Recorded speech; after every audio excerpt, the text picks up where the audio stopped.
अस्सलामुअलैकुम वरहमतुल्लाहि ताला वबरकातुहू। मेरे भाइयों, मेरे दोस्तों, अल्लाह ताला कुरान पाक में इरशाद फरमाता है कि जिसने किसी एक जान को नाहक कत्ल कर दिया उसने पूरी इंसानियत को कत्ल कर दिया। जम्मू कश्मीर के पहलगाम में हुए आतंकी हमले में 28 लोगों के शहीद होने पर गलती किसकी? पहलगाम आतंकी हमले की हम कड़ी निंदा करते हैं। ये घटना उरी और पुलवामा हमलों से भी अधिक दर्दनाक घटना है, क्योंकि उरी और पुलवामा में जो हमला किया गया था वो सैनिकों के ऊपर था, ये आम लोगों के ऊपर है। हम उम्मीद करते हैं कि हुकूमत इन दहशतगर्दों को सबक ज़रूर सिखाएगी। जम्मू कश्मीर के पहलगाम में आतंकी हमलावरों के खिलाफ केंद्र सरकार को सख्त से सख्त कदम उठाना चाहिए। मेरे भाइयों, मेरे दोस्तों, जैसे ही हमले की खबर आई तो गोदी मीडिया ने हिंदू मुसलमान यहाँ पर भी करना शुरू कर दिया। अगर आतंकवादी धर्म पूछकर हिंदुओं को गोली मार रहे थे तो सैयद आदिल हुसैन शाह को क्यों मार दिया? आपदा में अवसर वालों की राजनीति का शिकार मत बनिए। जब कलमा पढ़ने से इनकार करने पर गोली मार दी गई तो ये किस्सा मीडिया को किसने बताया? मृतकों में एक नाम सैयद आदिल हुसैन शाह का भी है। क्या शहीद ने भी कलमा पढ़ने से इनकार कर दिया था? अपना दिमाग लगाइए और हिंदू मुस्लिम करने वाले जितने भी ये गद्दार हैं, इनसे आप सभी लोग सावधान रहिए और अपने प्यारे वतन हिंदुस्तान में अमन चैन शांति की दुआ कीजिए। और जो लोग 28 बेकसूर शहीद हुए हैं उनको और उनके घर वालों को सब्र की दुआ कीजिए। हुसैन तुझे सलाम, अपनी जान देकर बचाई कई लोगों की जान। पर्यटकों को बचाने के लिए सैयद आदिल हुसैन शाह ने आतंकियों से भिड़े, राइफल छीनने की कोशिश की, आतंकियों की फायरिंग में शहीद हो गए। मेरे भाइयों, मेरे दोस्तों, पूरे देश को घाव दे गया पहलगाम आतंकी हमला। मारने वाले आतंकी थे और बचाने वाले कश्मीरी थे। कश्मीरियों ने 2000 लोगों की जान बचाई। मेरे भाइयों, मेरे दोस्तों, जैसा कि मैंने शुरू में आपको बताया, पहलगाम में हुए आतंकी हमले में गलती किसकी? इसमें सेना क्यों नहीं थी? पुलिस क्यों नहीं थी? आतंकी 2 हफ्ते पहले भारत की सीमा में दाखिल हुए। रेकी के बाद सुनियोजित ढंग से बेसरीन घाटी को चुना। पर्यटन स्थल पर हमले को लेकर खुफिया इनपुट था। स्लीपर सेल की मदद से हमले वाली जगह की रेकी की। मेरे भाइयों, मेरे दोस्तों, यहाँ पर एक हमारी बहन की एक वीडियो आई जिसमें उन्होंने आने वाले अधिकारियों से सवालात पूछे और ये पूछा, मेरे घर का स्तंभ मुखिया चला गया, वो मुझे आप वापस कर दीजिए, मुझे कुछ नहीं चाहिए, आज के बाद मुझे वोट देना ही नहीं है, सारी सुविधा सरकार के लिए है। आपके पीछे कितनी गाड़ियां चलती हैं? आपका जीवन जीवन है और जो टैक्स पे करता है उसका जीवन जीवन नहीं। मुझे इसको इंजीनियर बनाना था और इसको डॉक्टर, अब कैसे होगा? मुझे न्याय चाहिए। मेरे लड़कों का भविष्य खराब नहीं होना चाहिए। हम कुछ खरीदते हैं तब टैक्स देते हैं, कहीं जाते हैं तब टैक्स देते हैं, टोल टैक्स देते हैं, पर मेरे घर वालों को ज़रूरत पड़ी तब कोई सुविधा नहीं मिली। मुझे न्याय चाहिए। आप यहाँ ही रहिए और बताइए कि आप क्या करोगे। तो हमने जब वीडियो देखी वहाँ पे हमें बहुत कुछ मालूम हुआ, जानकारी मिली कि जिस वक्त हमला हो चुका था, उस वक्त IPL चलता रहा और बिहार के मुख्यमंत्री नीतीश कुमार जी हवाई जहाज़ों की दौड़ देखते रहे। मोदी जी और नीतीश कुमार जी खूब हंस हंस कर बातें करते रहे। उसके बाद सभा को संबोधित किया गया और इस हमले की निंदा की गई। मेरे भाइयों, मेरे दोस्तों, आज की मेरी तकरीर का जो उन्वान था कि पहलगाम में हुए आतंकी हमले में जो 28 लोग शहीद हुए हैं, उनकी शहादत पर गलती किसकी?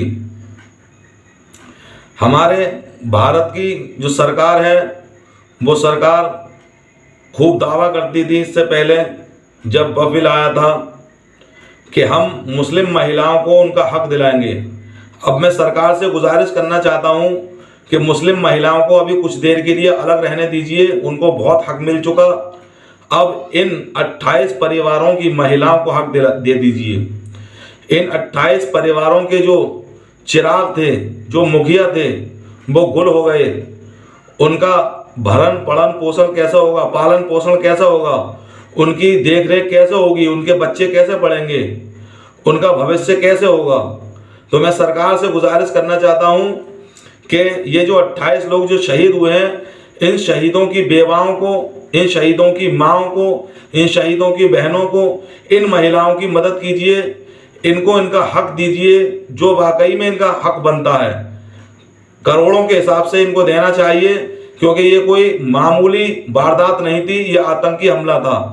आम तौर पर जो लोग कहीं पर मार दिए जाते हैं या ख़त्म हो जाते हैं एक्सीडेंट वगैरह में, किसी की गोली से उन्हें 50-50 लाख दिए जाते हैं, इनको भी करोड़ों के हिसाब से गवर्नमेंट को देना चाहिए और उनके घर वालों को नौकरियां देनी चाहिए, उनके बच्चों की पूरी देखरेख करनी चाहिए और उनकी ज़िंदगी का में आने वाली जितनी भी कठिनाई हैं, उन तमाम कठिनाइयों को दूर करने के लिए उनकी सुरक्षा करनी चाहिए, उनकी देखरेख करनी चाहिए। मैं अपनी सरकार से ये आग्रह करता हूं कि ये हमारा जो पड़ोसी मुल्क है पाकिस्तान, इस पर आप भरपूर जोर शोर के साथ, भरपूर तरीके से स्ट्राइक कीजिए, ताकि दुश्मन को पता चले कि उसने पंगा किससे लिया है। जो हमारा भारत विश्व गुरु है, महान, उससे पंगा लिया है और खाम खाई में हमारे बेकसूर बेगुनाहगार 28 भाइयों को शहीद कर दिया गया, उनके घरों के चिरागों को बुझा दिया गया, उनकी बीवियों को यतीम कर दिया, बेवा बना दिया गया, उनके बच्चों को यतीम कर दिया गया। हम भारत सरकार से ये आग्रह करते हैं कि भारत सरकार पुरजोर के साथ पाकिस्तान पर हमला करे और पाकिस्तान को चने चबा दे, ये दिखा दे कि भारत किसी से कमज़ोर नहीं है। ईंट का जवाब पत्थर से देने के लिए भारत तैयार है और भारत सरकार के साथ आज हिंदुस्तान की आवाम 142 करोड़, बल्कि पूरी दुनिया के तमाम देश भारत सरकार के साथ हैं। और हम दुआ करते हैं कि परवरदिगार आलम जो लोग दुनिया से गए हैं, शहीद हुए हैं, सबके घर वालों को, उनकी आत्मा को शांति दे और उनके घर वालों को सब्र दे। और जो आतंकी मुल्क है पाकिस्तान, वो कभी किसी पर आतंकवादी हमला करने की सोच भी न सके, ख्वाब में भी न सोचे। हम भारत सरकार से ये आग्रह करते हैं कि पुरजोर हमला करें, ताकि पाकिस्तान सदियों साल तक हमेशा याद रखे कि किसी बेकसूर को मारने का नतीजा क्या होता है। बस यही दुआ करता हूँ कि परवरदिगार आलम हमारे मुल्क हिंदुस्तान, बल्कि पूरी दुनिया में अमन चैन शांति का दौरा फरमाए और जो लोग किसी को नाजायज सता रहे हैं, परेशान कर रहे हैं, मार रहे हैं, तोड़ रहे हैं, उनको परवरदिगार आलम नेस्तो नाबूद कर दे। अस्सलामु अलैकुम वरहमतुल्लाहि ताला वबरकातुहू। रात जो सरकार मुसलमानों को बदनाम कर रही है और बड़ी हमदर्द कश्मीर में मारे गए हिंदुओं के लिए बन रही है, उनकी औकात ये है कि अमेरिका का वाइस प्रेसिडेंट जहां जा रहा है, इस बड़े हादसे के बाद भी मोदी सरकार लोगों को नचवा नचवा कर, ये नचनिया सरकार नचवा नचवा कर उनका स्वागत कर रही है। याद रखना, एक तरफ पूरा देश सदमे में है, दूसरी तरफ तस्वीर ये है।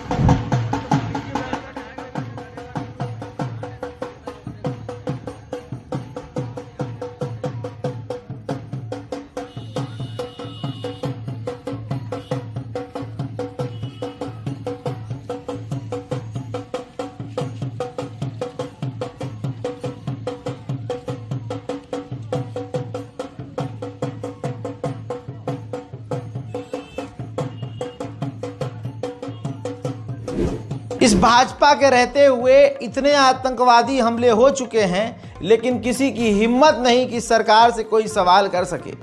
ऐसे में प्रतिमा मिश्रा को ही इतनी हिम्मत और इतनी ताकत है कि वो भाजपा को नंगा कर रही है। जहां हमारी पहली रिपोर्ट खत्म हुई, वहीं से खबर को आगे बढ़ाते हैं। रिपोर्ट में हमने बताया कि आतंकी हमले को अंजाम देकर पाकिस्तान भाग गए। यहीं से हमारे उस सवाल की शुरुआत होती है जो लगातार इस हमले के बाद देश जानना चाहता है कि क्या ये हमला सुरक्षा एजेंसियों की लापरवाही का नतीजा है, क्योंकि सूत्रों से जो रिपोर्ट्स मिल रही हैं उसके मुताबिक आतंकी 2 हफ्ते पहले भारत की सीमा में दाखिल हुए थे।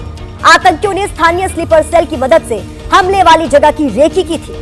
रेकी करने के बाद उन्होंने सुनियोजित साजिश के तहत बैसरन घाटी को हमले के लिए चुना था। सुरक्षा एजेंसियों के पास हमले को लेकर इनपुट भी था। फिर आखिर कैसे पहलगाम में पर्यटकों पर इतना बड़ा हमला हो गया? इस सवाल का जवाब तो सरकार और सुरक्षा एजेंसियों को देना ही होगा। ये रिपोर्ट देखिए। तो क्या बिहारियां पे झुलदे यार, तुम मौत की कसम। जिस बैसरन घाटी को आतंकियों ने हमले का एपिसेंटर बनाया उसे मिनी स्विट्जरलैंड कहा जाता है।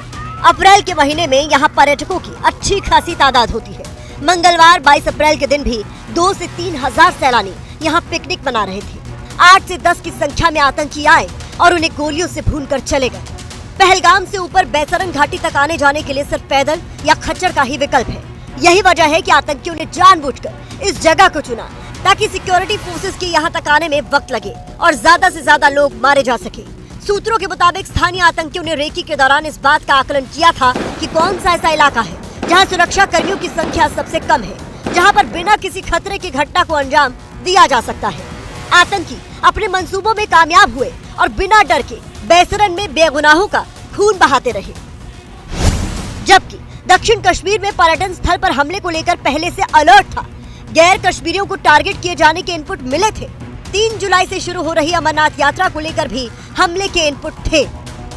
जो तस्वीर इस वक्त आपकी टीवी स्क्रीन पर है, ये तस्वीर भी सुरक्षा एजेंसियों के पास पहुंच चुकी थी। हालांकि ये अब तक साफ नहीं है कि इस तस्वीर में दिख रहे आतंकियों का इस हमले में कोई हाथ है या नहीं, लेकिन यहाँ पर कुछ गंभीर सवाल खड़े होते हैं। जैसे हमले का इनपुट होने के बाद भी पर्यटन स्थलों की सुरक्षा क्यों नहीं बढ़ाई गई? 2 से 3 हजार पर्यटकों की भीड़ को बिना किसी सुरक्षा के कैसे छोड़ दिया गया? आतंकी 2 हफ्ते पहले भारत की सीमा में दाखिल हुए तो सुरक्षा एजेंसियों को इसकी भनक क्यों नहीं लगी? हजरात, इस वीडियो को देखिए। इसको ANI ने लॉन्च किया, यानी पोस्ट किया। इसमें ऑडियो म्यूट कर दिया। फिर उस वीडियो को देश भर के तमाम बड़े चैनलों ने दिखाया और ये भी बोला कि हाँ भाई, इसमें आवाज़ नहीं है, म्यूट किया गया है। अब ANI देश का सबसे बड़ा प्रोपेगेंडा चैनल है, सरकारी प्रोपेगेंडा चैनल। इसने ये खबर का वीडियो जो है इस मुलाकात का, जिसमें अमित शाह आम लोगों से मिल रहे हैं, हिंदुओं से मिल रहे हैं, ये वीडियो म्यूट क्यों किया गया, उसका जवाब मैं आपको देता हूँ। जो भी अधिकारी वहाँ पहुँच रहे हैं, वहाँ जिनके घर का कोई मारा गया है, रो रो कर पूछ रहे हैं और बता रहे हैं कि सेना नहीं थी, देश की फ़ौज, हमारे देश की फ़ौज पता नहीं क्या क्रिकेट खेलने गई थी क्या। दोस्तों, सवाल कर रहे हैं परिवार वाले। इसी वजह से ये वीडियो जो आपको दिखाया ये म्यूट था। अमित शाह से लोगों ने रिज़ाइन मांग लिया होगा। अमित शाह से लोगों ने बोल दिया कि कहाँ थी फ़ौज, मेरे भाई मारा गया, मेरा बेटा मारा गया। कश्मीर में जितनी आबादी है उससे ज़्यादा वहाँ फ़ौज तैनात रहती है। एक जगह पर 2 से 2.5 हजार लोग मौजूद हैं, टूरिस्ट मौजूद हैं, और दूर दूर तक मिलिट्री नहीं है। किसने कहा था पहलगाम से मिलिट्री हटाने को? भाजपा ने क्यों मोदी का दौरा रद्द किया था आखिरी मूवमेंट पर?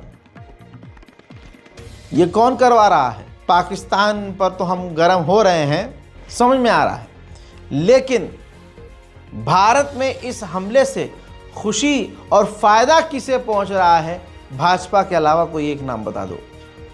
कश्मीरी मुसलमान को बदनाम, पूरी दुनिया में कश्मीर के नाम का इस्तेमाल करके पूरी दुनिया के हिंदुओं को भड़काया जाएगा। मोदी का झूठ बार बार खुलता है और हिंदू बार बार बेवकूफ़ बनता है। मोदी ने कश्मीर को लेकर कहा था कि हम ऐसा एक कश्मीर बनाने जा रहे हैं जो आतंकवाद से बिल्कुल फ्री हो। आज का सच आप देख रहे हैं और पुराना इस आदमी का झूठ सुनिए। भाजपा एक ऐसा जम्मू कश्मीर बनाने जा रही है जो जम्मू कश्मीर टेरर फ्री होगा और टूरिस्ट के लिए स्वर्ग होगा। मुझे पुराने दिन याद आते हैं। यहां के लोग, खास तौर पर भद्रवाह के साथी,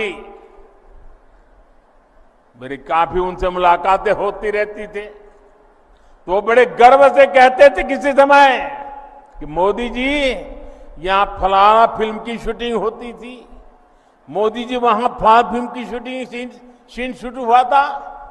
लेकिन आतंकवाद बढ़ने के बाद यहां फिल्म वालों का आना बंद हो गया।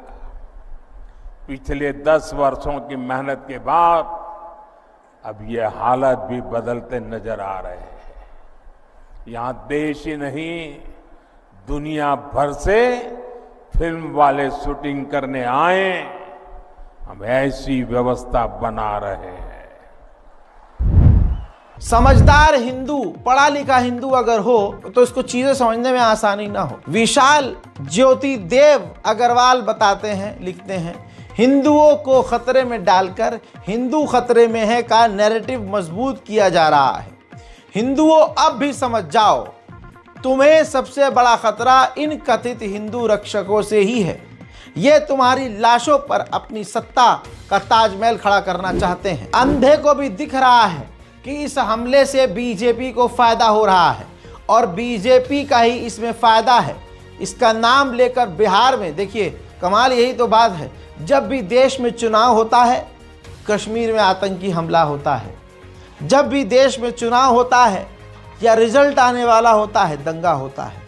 आज मैं कुछ सवाल कर रहा हूं, पुलवामा हमला हुआ तो भाजपा सरकार थी, उरी हमला हुआ तो भाजपा सरकार थी, करगिल हमला हुआ तो भाजपा सरकार थी, अमरनाथ हमला हुआ तो भाजपा सरकार थी, पठानकोट हमला हुआ तो भाजपा सरकार थी, संसद हमला हुआ तो भाजपा सरकार थी, अक्षरधाम हमला हुआ तो भाजपा सरकार थी, कंधार आईसी 814 हाईजैक हुआ तो भाजपा सरकार थी, कश्मीरी हिंदुओं का पलायन हुआ भाजपा सरकार थी, पहलगाम पर अब हमला हुआ भाजपा सरकार है। भाजपा इन हमलों की जवाबदेही क्यों नहीं करती? पुलवामा में इतनी भारी मात्रा में आरडीएक्स कहां से आया, भाजपा क्यों नहीं बताती? क्या भाजपा ने आरडीएक्स रखा था या भाजपा ने हमला करवाया था? तो देश का नेशनल इंटेलिजेंस इतना फेल कैसे हो रहा है? कमाल यह है कि आतंकवादियों के बारे में पता ये चला है जिन्होंने पहलगाम में हमला किया कि इसमें मैक्सिमम पाकिस्तानी थे। हफ्ते भर पहले पाकिस्तान का बॉर्डर क्रॉस करके भारत आए, अपना काम किया और वापस चले गए। इतनी आसानी से बॉर्डर क्रॉस करके आ गए। सवाल ये है, भारत की ये सिक्योरिटी है, भारत की नेशनल सिक्योरिटी ये है।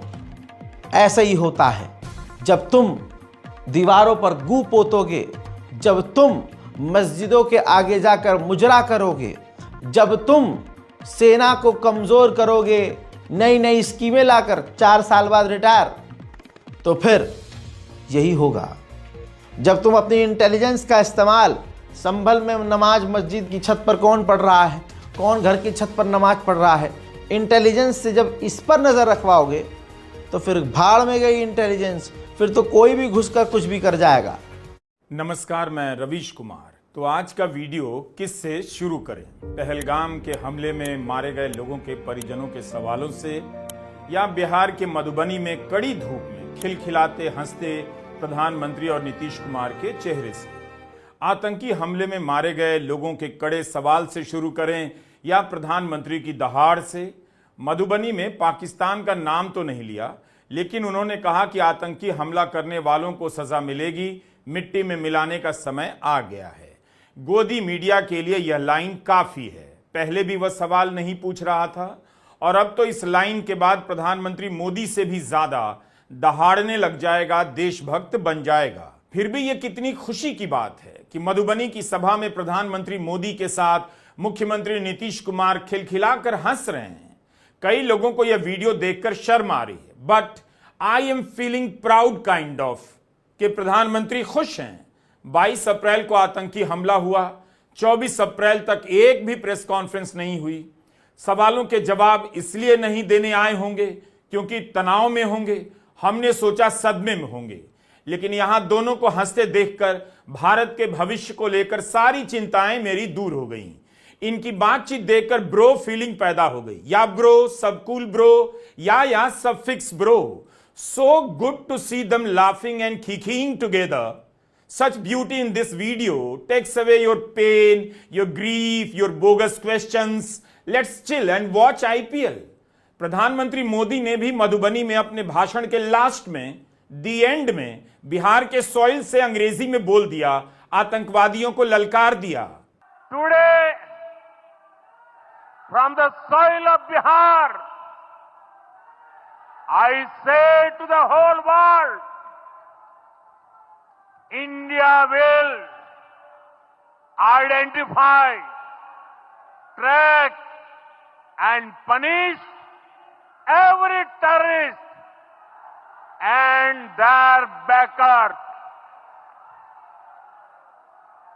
We will pursue them to the ends of the earth. India's spirit will never be broken by terrorism. Terrorism will not go unpunished. Every effort will be made to ensure that justice is done. The entire nation is firm in this resolve. Everyone who believes in humanity is with us. संयुक्त राष्ट्र में हिंदी बोलने वाले प्रधानमंत्री ने मधुबनी में अंग्रेजी में क्यों बोला? क्या अंग्रेजी में इसलिए बयान दिया गया कि आप पहलगाम मामले पर प्रेस कॉन्फ्रेंस में आकर सवालों के जवाब नहीं दे सकते थे? जैसे अमेरिका के राष्ट्रपति ट्रंप घड़ी घड़ी प्रेस कॉन्फ्रेंस करते रहते हैं। अंग्रेजी में बयान दे दिया प्रधानमंत्री मोदी ने ताकि इसी बयान से इंटरनेशनल प्रेस भी अपना काम चला ले। सवालों के जवाब कहां हैं और यह सवाल कहां है? यह बात भी नोट करनी चाहिए कि मधुबनी में भाषण देने से पहले प्रधानमंत्री मोदी ने पहलगाम में मारे गए लोगों को श्रद्धांजलि दी और उनकी आत्मा की शांति के लिए प्रार्थना की। इंग्लिश में चेतावनी से पहले प्रधानमंत्री ने सख्त हिंदी में भी आतंकवादियों को चेतावनी दी। पाकिस्तान का नाम नहीं लिया मगर कह दिया कि सजा मिलेगी और मिट्टी में मिला देंगे। ये हमला सिर्फ निहत्थे पर्यटकों पर नहीं हुआ है। देश के दुश्मनों ने भारत की आत्मा पर हमला करने का दुस्साहस किया है। मैं बहुत स्पष्ट शब्दों में कहना चाहता हूं, जिन्होंने ये हमला किया है उन आतंकियों को और इस हमले की साजिश रचने वालों को उनकी कल्पना से भी बड़ी सजा मिलेगी। सजा मिलकर के रहेगी।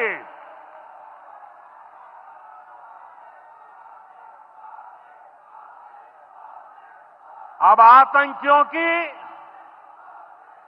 बची खुची जमीन को भी मिट्टी में मिलाने का समय आ गया है। लेकिन मिट्टी में मिलाने से पहले सवालों का जवाब तो दीजिए कि पहलगाम में सुरक्षा क्यों नहीं थी? परिवार के लोग क्यों कह रहे हैं कि चिकित्सा मिलने में भी देरी हुई? कार्रवाई तो होनी ही चाहिए, आप करेंगे भी, लेकिन यह भी बताइए कि इतनी बड़ी चूक क्यों हुई? लोग कैसे मारे गए? आप रोक क्यों नहीं पाए?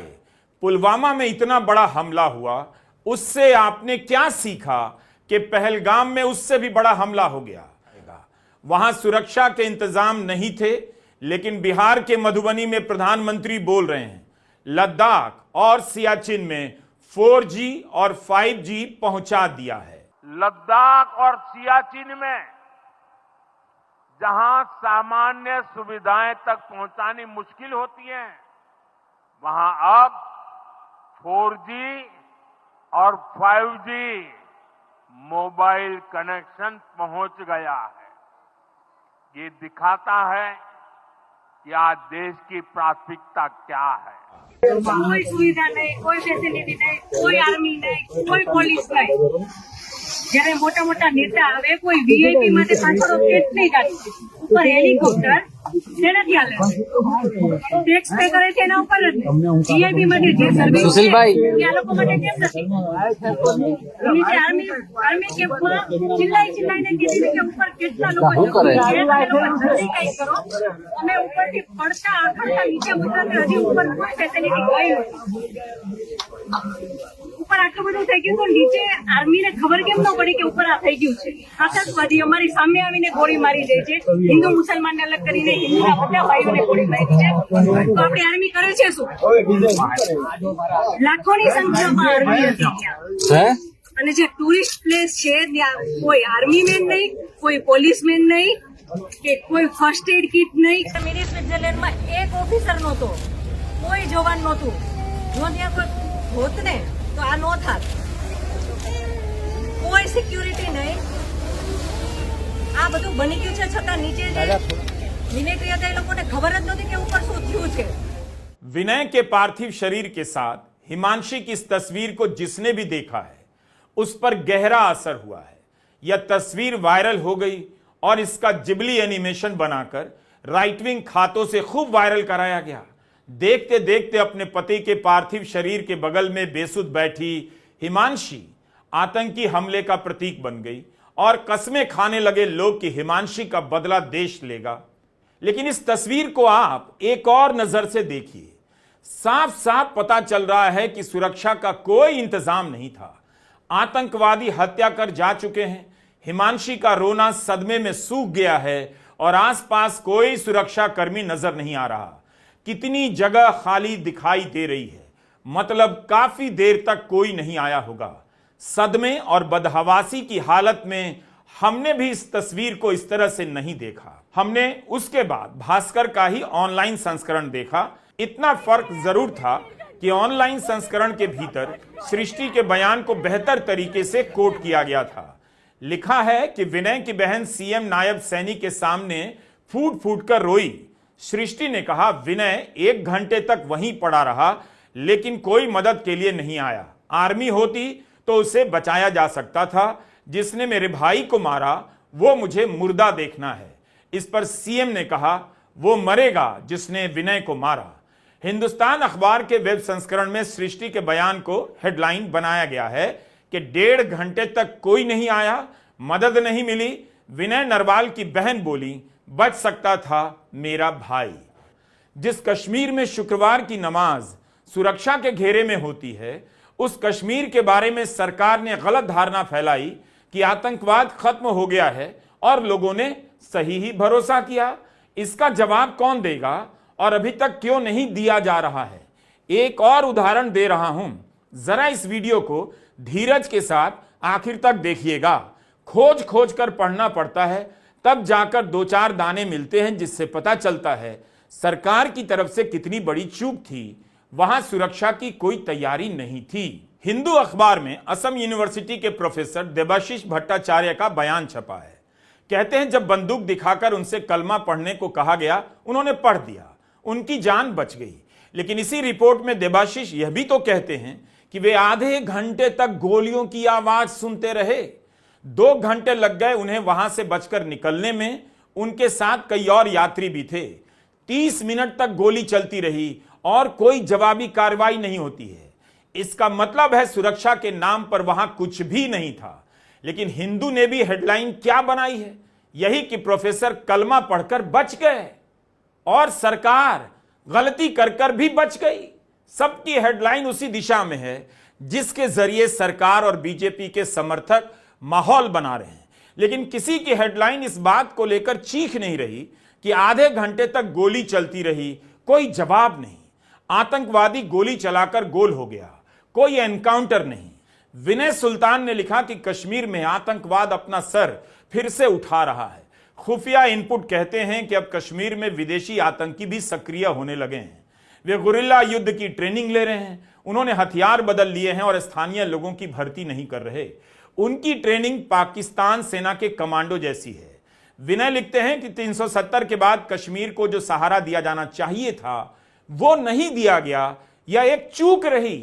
कोविड के बाद से भारत ने तकनीकी इंटेलिजेंस के तंत्र में सुधार किया और 2021-22 के दौरान 400 से ज्यादा आतंकवादी मारे गए। मगर इस कामयाबी के चलते आईएसआई ने घाटी में अपनी रणनीति बदली और हाइब्रिड मिलिटेंसी शुरू कर दी। विनय सुल्तान लिखते हैं कि 2022 से जम्मू डिवीजन में शुरू हुई मुठभेड़ों में यह देखा गया है कि आतंकियों की ट्रेनिंग आला दर्जे की है। इनके हथियार नई तकनीक के हैं। इनके पास अमेरिकी M4 carbine assault rifle, night vision चश्मा और थर्मल डिवाइस हैं। संचार के लिए अल्ट्रा फ्रीक्वेंसी डिवाइस का इस्तेमाल कर रहे हैं। रास्ता खोजने के लिए अल्पाइन ऐप का इस्तेमाल कर रहे हैं। हमलों में देखा गया है इनकी फायरिंग बेहद सटीक होती थी। विनय सुल्तान की इस रिपोर्ट को सृष्टि से लेकर शीतलबेन के बयानों के साथ मिलाकर देखिए।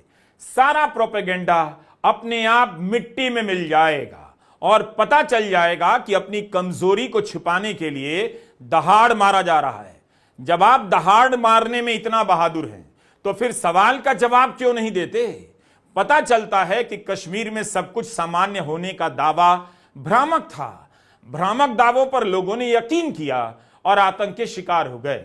इसलिए प्रेस कॉन्फ्रेंस नहीं हो रही है, और हो भी जाती तो क्या पूछ लिया जाता?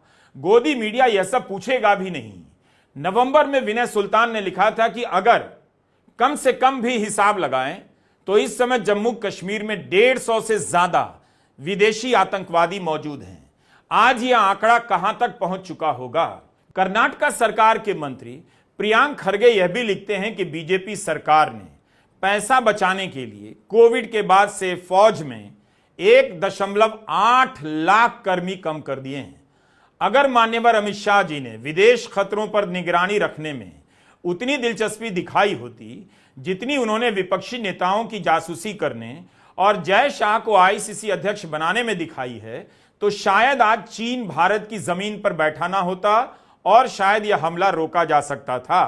आप टेलीविजन चैनलों के साथ साथ अखबारों की रिपोर्टिंग भी ध्यान से देखिए। सुरक्षा को लेकर कैसे आधी अधूरी जानकारियों के साथ रिपोर्टिंग हो रही है। कहीं कुछ लिखा गया है, कहीं कुछ लिख दिया गया है। अचानक से सूत्र सरकार बनकर बोल रहे हैं। पता चलता है कि अब अखबारों के पास भी सुरक्षा कवर करने वाले एक्सपर्ट रिपोर्टर नहीं हैं, और उनके पास खबरें होती भी होंगी तो कोई डर के मारे छापेगा भी नहीं। लेकिन इससे नुकसान किसका हुआ? आपका। और किसके अपने मारे गए? आपके। सेना क्यों नहीं थी? पुलिस क्यों नहीं थी? फर्स्ट एड क्यों नहीं था? यह सब सवाल पूछते रहिए। 23 अप्रैल को आतंकी हमला हुआ। अभी तक गृह मंत्री अमित शाह ने प्रेस कॉन्फ्रेंस तक नहीं की है। बताने की जरूरत भी नहीं समझी कि इन सवालों का कुछ तो जवाब दिया जाना चाहिए। पत्रकार पूछ रहे हैं, जानकार पूछ रहे हैं, और जिन परिवारों के लोग मारे गए हैं वो परिवार के सदस्य पूछ रहे हैं। 8 अप्रैल 2025 की पीरजादा आशिक की यह रिपोर्ट द हिंदू में छपी है। 6 से 8 अप्रैल के बीच अमित शाह कश्मीर के दौरे पर थे। तब उन्होंने बयान दिया कि मोदी सरकार के निरंतर और संगठित प्रयासों ने भारत विरोधी ताकतों द्वारा पोषित आतंकवाद के इकोसिस्टम को ध्वस्त कर दिया है। ध्वस्त का इस्तेमाल करते हैं। 8 अप्रैल को बयान देते हैं, 22 अप्रैल को आतंकी हमला होता है।